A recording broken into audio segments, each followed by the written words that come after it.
How to survive a skyscraper when the grid dies, the lights cut out, and 1,200 strangers realize the toilets don't flush anymore. You're on the 47th floor. The lights just died. Not flickered, died. The hum you never noticed? Gone. The elevator you took every morning for 6 years? It's now a steel coffin with 3 people inside screaming into a dead intercom. And here's the part nobody tells you in the glossy real estate brochure. That beautiful glass tower you live in, it was never designed to survive without electricity. Not for a week, not for a day, for about 6 to 8 hours. After that, it starts eating its tenants. Welcome to the most engineered death trap humans ever built. Let me explain, fast, because the clock starts the second the grid blinks. Why you're already in trouble. Modern skyscrapers aren't buildings. They're life support machines pretending to be buildings. Every single thing keeping you alive up there, water pressure, fresh air, working toilets, heat, cool, the door to the stairwell unlocking, runs on electricity. Cut the power, and the tower doesn't just go dark, it starts suffocating itself. And the diesel backup generator everyone points at like it's a magic wand? Code in most cities, including NFPA 110 standards in the U.S., only requires fuel for as little as 4 to 96 hours, depending on the building class. Hospitals get 96. Your luxury condo, often 8 hours of on-site fuel. That's it. After that, somebody has to drive a tanker truck through a blackout-paralyzed city to refill it. Good luck. During Hurricane Sandy in 2012, generators in lower Manhattan high-rises ran dry within 24 to 72 hours, and that's documented, not folklore. People were trapped on the 30th floor with no water for days. So let's break down what kills you, in order, because the building has a schedule, and it's keeping it. Hours 0 to 6, the polite phase. Power's out. You're annoyed. You light a candle like it's a romantic dinner instead of foreshadowing. The elevators? Done. In modern towers, they're supposed to descend to the nearest floor and open. That's the ASME A17.1 standard, but only if the backup batteries hold. Half the time in real blackouts, they don't. People get stuck. New York City Buildings Department logged dozens of elevator entrapments during the August 2003 Northeast blackout alone. Meanwhile, the HVAC system shuts down.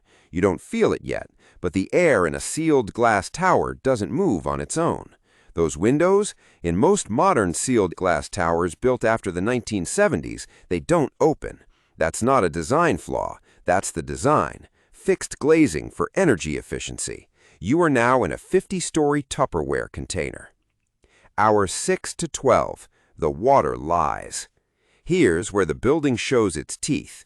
Skyscrapers don't get water from the city main directly. The pressure isn't strong enough to push water above the roughly 6th floor. Above that, electric pumps. Pumps push water up to rooftop tanks or pressurized zones, and gravity feeds it back down to your tap. No power, no pumps. Rooftop tank drains in hours as everyone panic flushes, panic showers, panic fills bathtubs. By hour 8, the upper floors are dry. By hour 12, the whole vertical column is gone. Your faucet hisses. Your toilet won't refill. And now we get to the real horror, the one nobody talks about at dinner parties. Sewage in skyscrapers also relies on pumps, specifically ejector pumps in the basement that lift waste up into the city sewer line. No power, no ejection. Waste backs up, from the bottom, upward, through whichever fixture is lowest. There are documented cases, including in post-Sandy Manhattan, of ground-floor toilets and showers becoming geysers of building-wide sewage. The 47th floor flushes, the 2nd floor pays for it. You wanted engineering. That's engineering. Gravity is undefeated. Hour 12 to 24, the air turns on you. Now the building starts breathing wrong. Modern towers use what's called the stack effect. Warm air rises through stairwells and elevator shafts like a chimney, sucking in cold air at the bottom and pushing stale air out the top. Normally, the HVAC system manages this. Without power, the building becomes a giant, uncontrolled flue. In winter, lower floors freeze while upper floors get weirdly warm and stuffy. In summer, and this is the killer, the glass facade turns the upper floors into a convection oven. A glass skyscraper in direct sun with no air conditioning can hit 40 to 45 degrees Celsius, 104 to 113 degrees Fahrenheit internal temperatures within a day. The 2003 European heat wave killed over 70,000 people, and a disproportionate number were in upper-floor apartments in poorly ventilated buildings. That data is from the NED demographic study, not speculation. You can't open the window. You can't run a fan.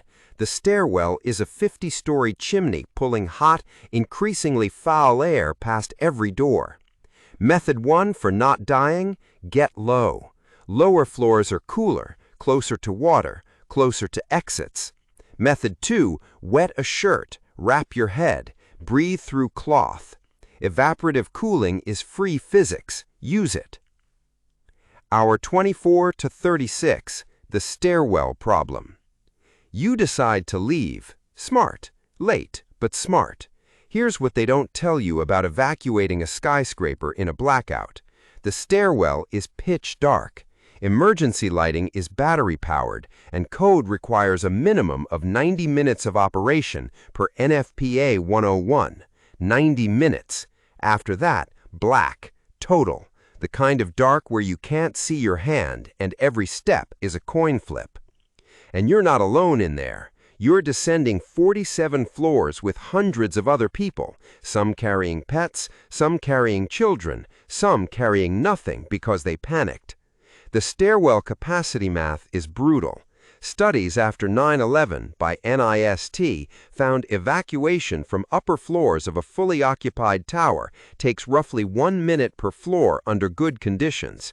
Bad conditions, dark, crowded, no comms, double or triple that. From floor 47, you're looking at 90 minutes minimum. With a sprained ankle, you're staying. Bring a headlamp, not a phone flashlight. Your phone is your lifeline, and your battery is finite. A real headlamp, hands-free. The people without one are clinging to the railing like blind cavefish. Don't be a cavefish. Hour 36 to 48, the building eats itself. By now, the diesel generator, if there even was one for residential, is dead or starving. Fire suppression sprinkler systems in tall buildings depend on electric fire pumps to maintain pressure above a certain height. No pump, no pressure, no sprinklers on the upper floors. A candle tipping over on the 30th floor at hour 40 is no longer a small problem. It's the problem for everyone. Smoke detectors, battery backups, hours, gone. Magnetic fire doors that hold open during normal operation, they release on power loss, which is actually correct fail-safe design. But now every fire compartment is sealed, and you can't tell which stairwell is safe. Food in 1,200 apartments has been warm for 36 hours. Do the math on the smell. This is when skyscrapers become, engineering term, vertically stranded populations. FEMA literally has a term for it because it keeps happening. How to actually survive? Above the 10th floor, here's your cheat sheet. 2 gallons of water per person per day for 3 days minimum, Red Cross standard. A headlamp by your door, not buried in a drawer. A battery AM/FM radio. Cell towers die in 4 to 8 hours per FCC filings. Radio stations with generators outlast them. Walk your stairwell once in daylight. No roof access. Know which neighbors are elderly or alone. Rescue isn't reaching floor 47, and you are the first 48 hours of help. Biggest rule, leave early. The window between inconvenience and tomb is about 6 hours. Sandy survivors who left at hour 2 walked out. Hour 20, carried out. Some weren't carried out at all. The skyscraper isn't your home in a blackout. It's an unplugged machine. Every machine eventually becomes scrap. Get low, get out, get gone. The tower doesn't love you back.